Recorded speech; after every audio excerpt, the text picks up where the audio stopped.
Good evening, Mary Jane fans. Hi.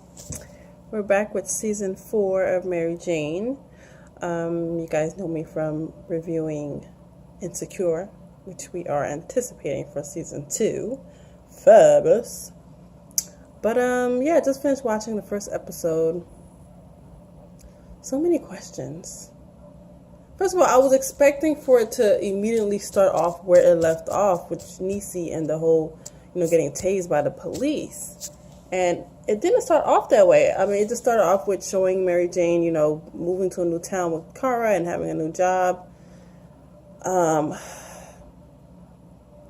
Which, I don't know, I'm not that happy with this episode.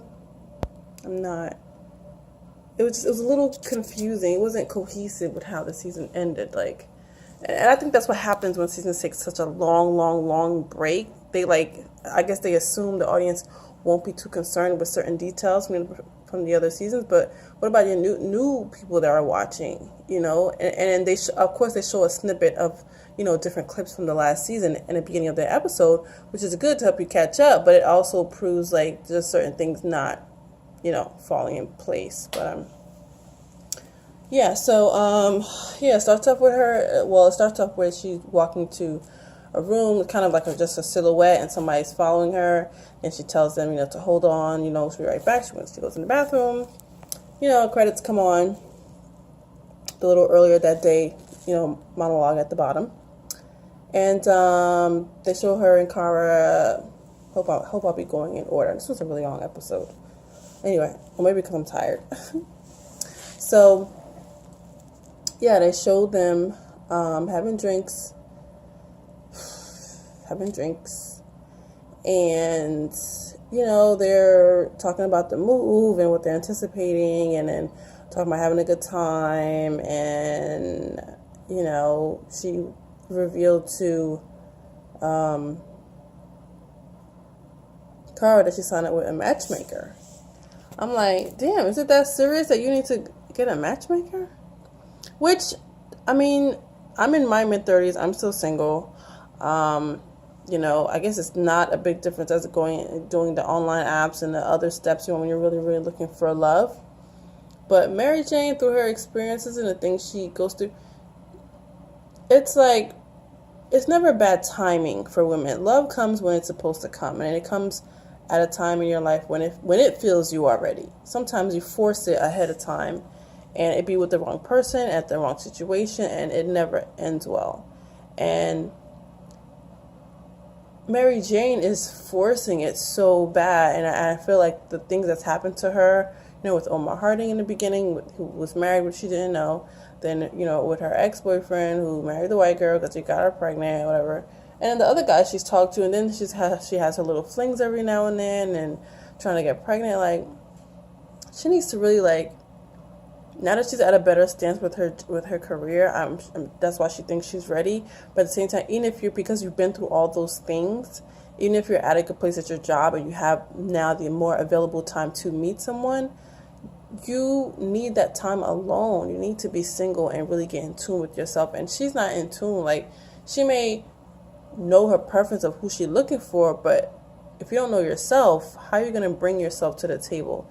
She's just really confused. I see the effort that she wants love. She desperately wants to be in love, which probably is a bad thing. Because when you're desperately in love, you're just going to be focused, you're just basically in love with being in love. You're not really going to put so much focus within the person. That's the stage that I think she's in. Yeah, so she's telling Kara that she signed with a matchmaker. She's paying up 20,000, 20 G's for a matchmaker to help her. I guess I'll skip here and there. Y'all know how I do. There actually was a scene where they show us she's introducing herself to the matchmaker and telling her, she got to fill out an assessment. First she was like, why do you want love? And she was like, then you just moved to town, which she did. She just moved to New York. That's nothing too. She just moved to New York, just started a job, and you're trying to pay a matchmaker to look for someone for you. You have to figure out your schedule first. You have to get acclimated with the town. It's a new town you want to explore or whatever. And you have to get acclimated with your job. You don't know what the duties are going to be. It's a new company, new duties or whatever. First of all, let's talk about the job. when I first saw what she was doing, which is working for basically like another Good Morning America type company, I'm like, they have her outside, interviewing fans and all that. And I'm like, God, she went from being an anchor of talking about multicultural issues and political issues and, racial issues and things going on in the community and in the world. But then you downgrade to a job to interview fans and interview hip hop artists. I'm like, okay, where are we going with this story? Where are we going with this? That's like a downgrade to me. Like, she was telling Kara, oh, this is my dream job, whatever I was doing since I was a kid. I understand. Like, that's a dream job if you're starting off. Like, people who are starting off type journalism type things. But not to go from anchor to go down to just interviewing hip hop artists. I was like, what is going on here? And I could not release the fact that they did not start off with the whole Niecy story. But they do end up going to that Niecy story. Okay, anyway, back to Mary Jane. Okay, yeah. So even when the matchmaker was looking at her and questioning her, she was like, I was automatically thinking like, okay, bitch, you just move. Like, you need to get acclimated with the town or whatever. Kind of go with the ambiance feel of being in New York. Get used to your job for a few more months, whatever. And the lady told her that, and she was like, well, there's rules and there's steps you have to take. And she's like, well, I'm ready to take all the steps, whatever. And she was like, well, it's going to be a few months, whatever's follow the rules. So, okay, fast forward back to her and Cara. They were at a lounge or nightclub or whatever, and she's telling her this. And she's like, well, I'm just here for, one last crazy night before I get strict and find my husband. And because I'm supposed to be on a strict, being completely available and single. So I just want, and I don't know how long it's going to be. So I'm going to do one last fling with someone and move on. Which she was doing at the last season too. And there's nothing wrong with that. I completely applaud women that, take charge of their sexuality. And if they want to get some, they want to get some. And if they're ready to be in a relationship, they'll be in a relationship. So men can do it, women can do it too. Society says otherwise, but hey, do you, boo-boo? Do you? Okay, so there was this guy checking her out. I thought he was really cute.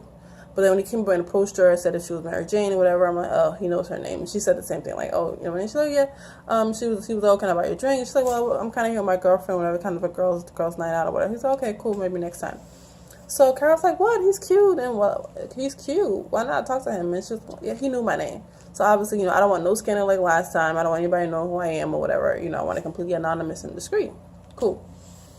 So there's a Spanish guy who starts looking at, I thought he was looking at Mary Jane, but he was actually looking at Cara, and she was like, oh, so I'm not the only one that might have an exciting night, you can and I too, and whatever. Cara ends up going over to the guy. So now there was a guy that was behind Mary Jane, so when Cara left, Mary Jane walked to the bar, and she did the introduction, but she was all like being mysterious and whispering and all that. Did anyone else pick up very prostitute hooker vibes? Because that's what I mean. I'm like, he gonna think she a prostitute.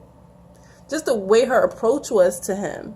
It was just so, I know she was trying to be sexy, but the act that she was doing was like something you do in a swingers bar. Or if you have a partner and you want to role play or whatever, and she want but obviously she's role playing in her head. Obviously role playing in her head. The partner doesn't know that, but she's role playing in her head and she's running with it. Go ahead, girl. Go ahead. I'm not gonna judge you at all. It just really gave me prostitute, hooker, escort. That's what it gave me. It gave me escort vibes. Escort tease. That's what it gave me. But yeah, so, he was asking for her name. She said, no name. So he had a nice UK accent. I love UK London accent. British accents. It's so sexy. But he was not sexy to me at all. His head shape was kind of deformed. He had a big old forehead. He did have nice teeth. Okay. He was in shape. Okay. But he just wasn't cute. And the accent was hot. I guess those were the compensation things. Anyway, so they end up vibing. Then they end up going to, I think she's staying in a hotel. It seems like a hotel because the way they had huge, the view was amazing. And it was these glass doors to the balcony. So yeah, I think she's staying in a hotel. So End up going to a hotel. When they go to, so basically the hotel scene is what the scene was in the beginning when it first started with just a silhouette and somebody was following her. They just showed his feet, but they didn't show his face. He just went in the bathroom and said, "Hold on." So that part reenacted again in this part, and so she told him to hold on. She goes in the bathroom and she's calling Kara like, "Oh my God, I don't know what I did or whatever. I just lured this guy here. He's a complete stranger." But well, she didn't answer the phone obviously because she's getting her nookie on too. Duh. So she was like, "Oh my God, I don't know what I did, and if something happens to me, you're my girl, whatever. Make sure to find out who he is. I purposely passed by security cameras so they know what he looks like." Like, girl. So anyway, she just did her little Mary Jane thing. She's in the mirror, hyping herself up, giving her confidence back up. Twirling her hair, doing her thing. So she walks back out, and she always has some new antic. This time she like. Last season, I know she did like a at-home STD test with the white guy that she was messing with. Okay, which is good because a good introductory to people that they do have at-home STD tests that you can take to give to your partner. Well, I know there's an at-home HIV test. I haven't seen STD test there. I mean, that would completely put other, STD companies out of business if that was the case, if we could do it ourselves. But, yeah, because she had the swabby thing. Okay. New season, Juju. We're not talking about the old season. We're talking about the new season. So, yeah, so she goes out and puts a rubber band on his arm, and, like, he's like, "Oh, I thought you were giving me something else," meaning a condom. She's like, "Yeah, I'm about to give you that." She's like, "But this is, like," basically she used the rubber band as a safe word. She was like, "This is going to be our, our safety net. When I want it harder, I'm going to pull it, or when I want it softer." I'm like, "Ooh, this is I mean, she was freaky, in last season, but she was like, she upped it a notch. She's extra freaky and extra risque this season. Okay. Do you, boo-boo? I do you. So, yeah, so they're vibing and kissing each other, whatever. They're in the bed. All of a sudden, he goes, "Are you okay? Do you want to do this? You look like you don't want to do this anymore." And I guess she started backfiring. I'm like, Lord, she done lured this man. You had a time to turn him around when he was in the bathroom. Now he's literally on top of you, probably about to get blue balls, and now you're trying to chicken out. So she's just like, "No, I do. And he's like, "No, you don't look like you do, and I'm not going to do anything if you're not ready to, you got to tell me what to do." Which I was like, "Oh, what a gentleman." But at that scene, again, I picked up escort vibes. But this one I picked it up from him when he said, "I'm only going to do whatever you want me to do." And I'm like, damn, is he an escort now too? I don't know. I don't have an obsession with escorts. It was just very escorty-ish. That's all I'm saying. That's all I'm saying. But he's like, "What do you want? I'll do whatever you want. What do you want me to do?" She looks up at him and she was like, "Tell me you love me." My mouth dropped. I'm like, is this real? Is she dreaming? I don't see her saying, like, this is stuff that, again, still on escort vibes. That's stuff that men would tell the woman to do, or I guess I'm talking stereotypical because there's women that I'm sure do the whole escort thing too, obviously, because it's male and female escorts. But I was like, my God, Mary, see, this is why the damn matchmaker lady don't want to help you, or is skeptical, a little doubtful and not, delaying and help you. Girl, you got problems. You need to see a therapist. You need to talk to somebody. I mean, think about it. She doesn't really have that many friends. The girlfriends that she had, she fell out with them or whatever, and it's just like, now she's in a whole new town by herself with Kara. Kara has her own problems, So, yeah, she needs a therapist, a complete stranger to talk to before she tries to jump into, really evaluate who she is and what kind of love she can bring. That way she knows what kind of love that she can receive. So he's like, "Yeah, tell me I love you." And he was looking at her. I wasn't expecting him to, because he kept looking at her for a minute. And I'm like, he's like, this girl is crazy. I'm not going to say I love you. But, hey, when men want to get the nookie and the cookie, you're going to say what you got to say. So he ends up saying, "I love you, Lord." And she smiled, and I guess they end up getting it on. All right, next day. Now she's going back to the office, doing her little thing. They actually start, they show her outside interviewing. She's interviewed this new hip-hop artist who was very cute. And it was just like a tabloid blog thing. Like she's, Carol's watching her from the cameras and telling her, to get him through talking, because he was giving he's a rapper, so he was giving one-word answers when he was a young rapper. and he obviously was shy with her. And this was his first interview. So she was saying, Kara was telling her, be patient with him and just get him talking. So, it went off. So, basic questions like about your life. I heard you had a kid. Are you single? And that was like the main thing. Like, are you single? Because of the ladies. That's when I really was like, what job is this? How you go from that to this? Like, you were talking about real issues to freaking commercial entertainment stuff.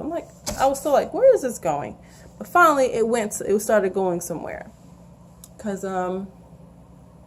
when she comes down from the hip hop, whatever, her and Kara's looking at the teleprompter. They're watching this other female anchor. I didn't get her name, but she's been in other movies.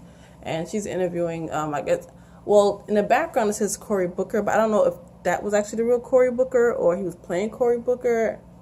When it started getting to, again, a lot of questions were just circling in my mind, so I wasn't really paying too much attention to that part. But, so she's asking him questions, and, Mary starts admitting how she used to watch her when she was growing up, and she wanted to be just like her or whatever. She knew all her quotes. She even used some of her experiences to help her do interviews. So she even helped her out and told Kara to ask her a question of something that she read up on the Cory Booker guy. So the other anchor asked him. He kind of hesitated a little bit, but then he answered. Blah, blah, blah. Okay, that's over. Then Kara introduces Mary to the anchor lady. She was like, "Oh, honors all mine," or whatever. Blah blah blah blah. So she welcomed her and like told her, okay, and then Kara was saying, okay, you gotta get your makeup done for the next scene. And so the anchor decides to extend her stylist to Mary Jane because she helped her out with the question in the interviewer. All right, so fast forward. There's a scene where actually after the hip hop, some of the other coworkers asked her, did she want to go out for a drink? She said, cool. I'm like, all right, she's about to make some friends. This is good. Kara ends up, I guess there was she wanted to pitch ideas to this white guy he's the CEO. I forgot his name, Garrett or Gary or whatever. He's like the CEO of everything. And she wanted to run some new ideas to him, but she couldn't get through to him. And then the other anchor, who's black, by the way, black female, she was saying, yeah, it's hard to get anything to him, blah, blah, blah. I should have known she was shady at that point, but I didn't pick up shadiness at that point. So, Carol's trying to push her ideas. She's like, what is going on or whatever. So she talks to the stylist. And she was like, yeah, what is going on? And whatever. She's trying to get information from him. She starts bribing him. Like, oh, I can, give you this vacation, send you here with your husband or whatever. So stylist took it and ended up telling her, the anchor, she might not be here anymore or whatever. I think she's about to get fired. I was like, what are you talking about? I just heard that, she signed like $1 million contract or something like that. And I was like, yeah, but the stylist was like, yeah, but it didn't go through. So, they're looking to fire her and she's already talking to other companies or whatever. So ding, ding, ding, light bulb goes off in Kara's head. And she was like, all right. Then I'm like, okay, now the story's getting somewhere because we need Mary Jane not to be freaking interviewing rappers. Like, that's just what we're not going to do. She worked too hard, and then she came from an anchor. Obviously, when you're transitioning to a new company, they're probably not going to give you anchor right away. They're going to have you start off, in the other departments and then move up. I understand, but at the same time, it's like, what are we doing here? So, Kara ends up telling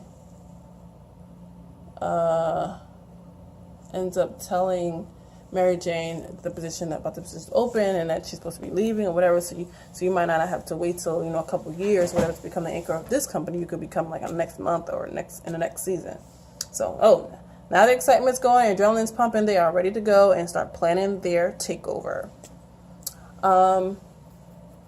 Okay, London. Back to London. Okay, at another scene when Mary Jane was outside with the crowd in the cold or whatever.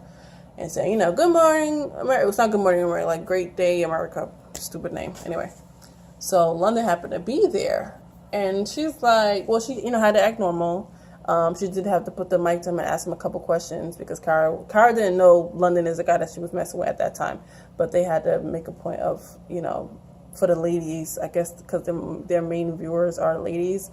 So they wanted to put the camera on the guy. So she asked him a couple questions like, oh, you're here to listen to the music, blah, blah, blah. Anyway, that's not important.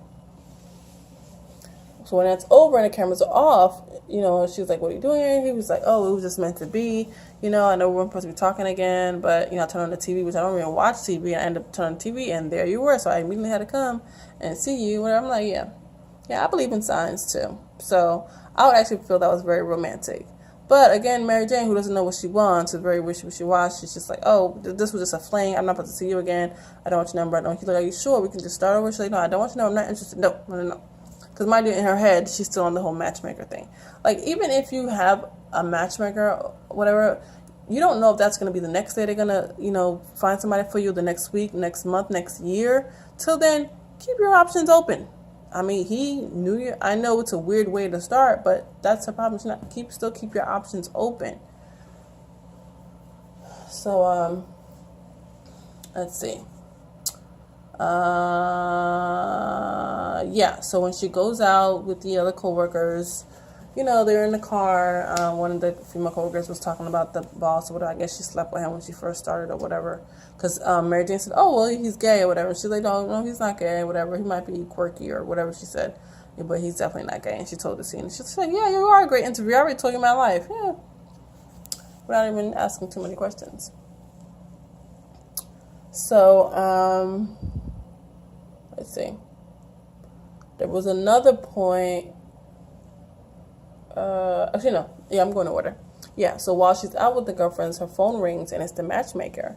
And she was like, hey, how are you, whatever. And because, again, Mary Jane had to do an assessment to send to the matchmaker, which the matchmaker got. And she was like, look, I'm really sorry. I wish you best of luck, whatever. I can't work with you. And she's like, what are you talking about? I did the assessment. I might have rushed through the questions, whatever, but I'm ready. I've just been busy. That's why I couldn't really, basically go in detail in the questionnaire. It's like, I just moved out here. I got a new job. Duh. Main reason not to be looking for love. You just moved. Like, you just moved. You're living out of a hotel right now. Like, really, Mary? Try to transition. Wait. Be patient. Be patient. She's not patient. Which you think she should be patient because you worked hard to get to that career you have, and so love is the same way, just the same amount of work. You don't have to rush because everybody else, that you're not talking to in their relationships or whatever, their time is not your time, boo. Their time is not your time. So she was like, yeah, when there's red flags or whatever, I see them. It's not just on the assessment, and you have to follow them, whatever. It's just, you need to get in tune with yourself. You need basically, self-therapy. Therapy. You know what I'm trying to say. Basically, check yourself, woman, before you're trying to bring somebody into your heart. You need to check your own heart, review yourself, zen, get in tune with what you want. And stop, don't rush it. Let it be organic, and natural. So, and I guess that turned off Mary. So anyway, she ended up going to the place with the friends. And boom, who happens to be on stage? It's like a comedy club lounge. It's London. The guy she rejected at least twice already. He was up there, said some corny joke about Ariana Grande or whatever. Came down the stage. He was like, oh, I'm surprised meeting you. I didn't think you would be coming here or whatever. And she was like, yeah, well, I definitely, basically saying I didn't think you were going to be a comedian. I mean, you obviously have different facets of yourself. So, so she was like, and then she basically said, yeah, my other plans, didn't go through. So I'm here basically saying the matchmaker ain't going to find me no love. So you're going to be plan B. You see? She's just ungrateful. Yeah. So let's see. Okay. So he said, let's just start over. So they reintroduced themselves. And then, while they're leaving the comedy club, she wanted to be spontaneous. She see like this nightclub music, all this music and colors going on. She's like, oh, let's go, whatever. So they go in, it's lots of loud music, whatever. They're dancing and getting in, like in a club back in the day. She rubbing that little booty, and he's behind her. Probably had no rhythm. Well, it looked like he had rhythm. The nigga was going in really slow motion, so he probably didn't have no rhythm. But he was really getting all seductive by touching her or whatever, and he was opening her shirt, and you could see her bra. So while they're dancing, they're cutting into scenes of them already in bed. So I'm like, okay. I started to get confused. I'm like, okay, is this a club? Are they having sex at the club? Because I'm telling you, the way they were cutting up the scenes, good editing, obviously they were They didn't. I'm sorry. The way they was cutting up the scenes, you would think they were having sex within the club, like literally, because they were so into it. And he was actually removing her shirt. You see her pink bra. Then at the same time, you see them like he's on top of her completely naked. But anyway, it morphs to the scene where they're obviously in her hotel and he's on top of her. They're doing it, having fun, whatever. I thought it was supposed to be starting over, so I would think sex would not be on a table. Whatever. Natural, organic. Guess just letting it be natural, organic, cool. Yeah, so she wakes up, because also she's supposed to be having the interview with the CEO to discuss what Kara told her, but she's going to act like she doesn't know what they're going to talk about. And they didn't really show it. They showed her meeting up with him. He said, oh, how was everything in New York? He's like, all right, well, let's just cut to the chase or whatever. And then they just cut it off. They didn't really go into detail what they discussed about, because we kind of already know.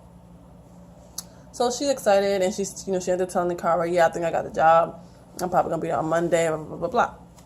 So while she's telling Kara that, who's super excited, the black lady anchor calls her to her office and says like, oh, I know about the interview, whatever. I'm not leaving. And she was like, what are you talking about? And she was like, yeah, I'm not leaving.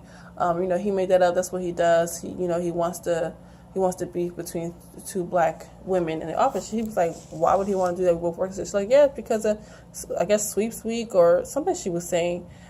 Just likes the attention. It's the drama for ratings or whatever. But I'm definitely not leaving. Once I sign, I'll be here for another 5 years. So my picture's not coming in. That's my seat. Bitch, when she started explaining that, I'm like, she freaking lying. Why would he have a meeting with her just to cause a rival like this? That's so whack. That's so whack. Either you have a job or you don't. And I'm like, something just doesn't seem right. I really thought she was lying. But immediately when Mary Jane walked out of her office, the white guy, Garrett, CEO, walked up to her and, was saying, like, oh, basically trying to give her an update, like, oh, she's like, yeah, my Mary Jane. So Mary Jane didn't immediately believe her. So she opened with like, oh, my agents are excited to talk to you. And he was like, yeah, I'm excited to talk to them, but we are going to push it back a little bit, because you're kind of still in your other contract. We're going to wait that till that's over. It's all about timing, whatever. And then we'll get back to her or something. I'm like, did he just backpedal his offer? So I feel like the anchor and the CEO must be in cahoots. Okay, they're in cahoots. Because I still think she's lying. I still think because think about it, the stylist gave her the information. The stylists know everything because they hear everything. They just can't put their 2 cents in, but they hear everything. So he said she was leaving. It didn't go through. So, or the anchor lady is sleeping with the CEO. It's not her type, but I don't know. It was real shady. Like, why would he want to put them against each other? I mean, she explained it about Sweepy or just the rivalry, whatever. I'm just like, that's dumb. That's dumb. So either, again, she was lying and she said something to the CEO or tried to convince him or something, or they're sleeping together so she can keep her job. And so he backpedaled and said, Nobby, you gotta wait. It's completely unfair. So it completely brought down, Mary Jane's confidence of the move and this big jump in this decision. And she's back at the hotel telling Kara, and Kara's like, no, we're just, she's trying to be positive because she's her, producer. And she's like, no, we'll just make another plan. It's nothing or whatever, don't leave. This still was the best decision that we made. We just got to keep going, make another plan. So while she's talking, Mary Jane is, pulling all her, how she has her little sticky notes with her phrases and motivational speeches and stuff. So she's like throwing in the garbage or whatever, and she was ready to give up. And Kyle's like, don't be packing, don't give up, we're going to keep on going, keep it going. So she starts putting on sticky notes, and then she ended up pulling out one sticky note from the garbage that said, make yourself at home, don't get comfortable, which is a very good saying. You can look at it literally, or you can look at it as a saying. So she put it up, and her confidence was regained, and she was like, all right, well, I'm ready to put in work.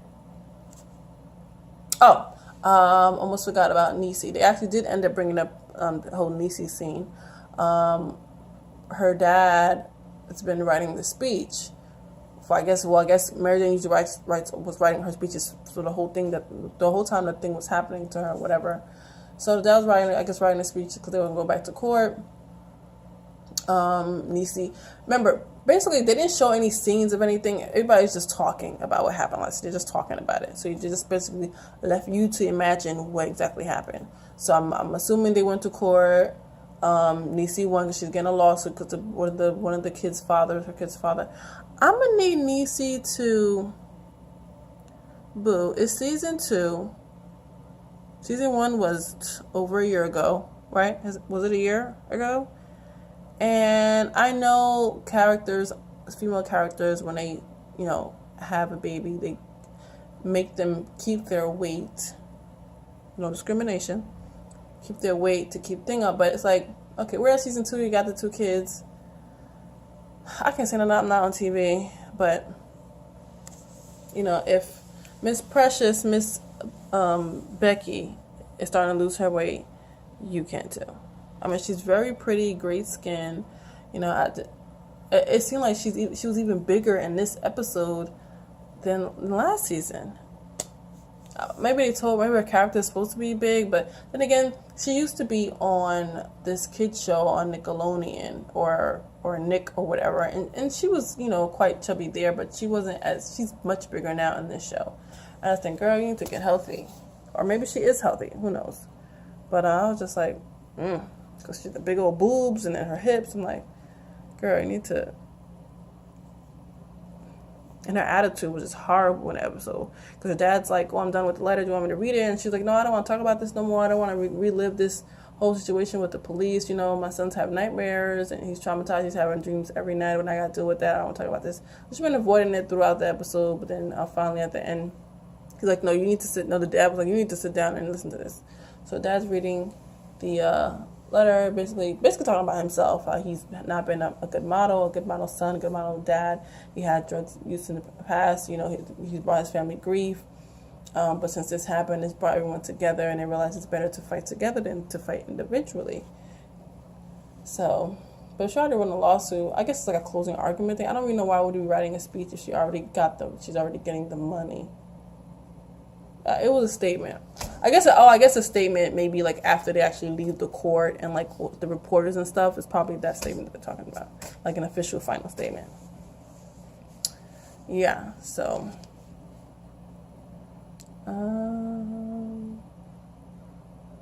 Yeah, that's it.